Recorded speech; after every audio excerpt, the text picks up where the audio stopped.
Here's a really great resource that I found recently. It's called edulastic.com. It is for free. You sign up with your Google account, and it's got some great tools for formative assessment. Here's a formative assessment that I recently made. If I go down to the toolbar, click on My Assessments, we'll go into this assessment and click on Preview so you can see what the students were seeing. At the beginning of classes, students walked into the room. I asked them to take this assessment, use any prior knowledge that they had, and do the best that they could to see if they could label correctly the three branches of the U.S. government. So they could take, this is called a drag and drop assessment. They take the label on the left-hand side, drag it over, and drop it into the correct box on this nice image here, which is really cool to key into visual literacy. And I wish Canvas had this feature as well, a drag and drop assessment tool. Unfortunately, it doesn't. Judicial branch, okay, and the kids just used their knowledge, did the best that they could, and submitted it. At the end, they were able to see their overall score. They get instant feedback out of 12 parts of the government, which ones they got right. They can see the image. They can see also, again, the ones that they got correct and the ones that they got incorrect. And this helped me know which learning path they needed to go on for the day. If I looked at a student's screen and I saw that they were really weak in their knowledge of the legislative branch, then I would put them into a group of 3 or 4 students that would be focusing on learning for the legislative branch for the day. They would read an article about the legislative branch, perhaps the Senate or the House of Representatives, and they would prepare a poster. They prepared a poster to teach their classmates about the specific duties, responsibilities of the House of Representatives or the Senate or the executive branch, whatever their assignment was.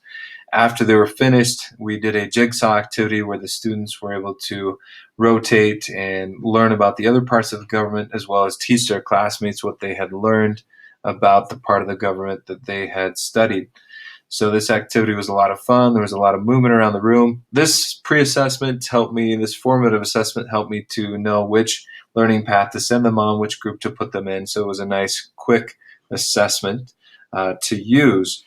At the end of the day, I also did a post-assessment, and it's nice. It also has a nice feature here where you can see the final results. If we go to assignments, we'll go to the class where I assigned this. Click on responses. We can see at a whole class level in this class, they ended up with a 98% average. That was awesome. If I go to individual students, let's say Henry Barazay, click on his report, I can see what his screen looked like when he took this post-assessment. So he ended up with every part of the government correct at the end of the day, which shows me his learning was very effective. It was great and very effective. Going over to Tucker Carr, let's check his. Looks like he missed one of the parts of the government, so that I know next time we need to focus more, Tucker, on the Constitution, how it sets up as a founding document that provides the separation of powers in our government.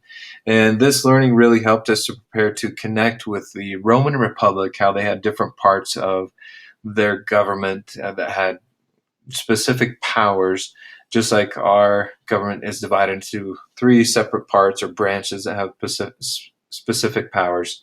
So the kids were able to use this graphic organizer. I was able to do a quick pre-assessment and send them down the right learning path into the right group for a jigsaw activity. Thanks for watching. Check out edulastic.com if you can. It's a cool tool to use for some formative assessments. Thanks for watching.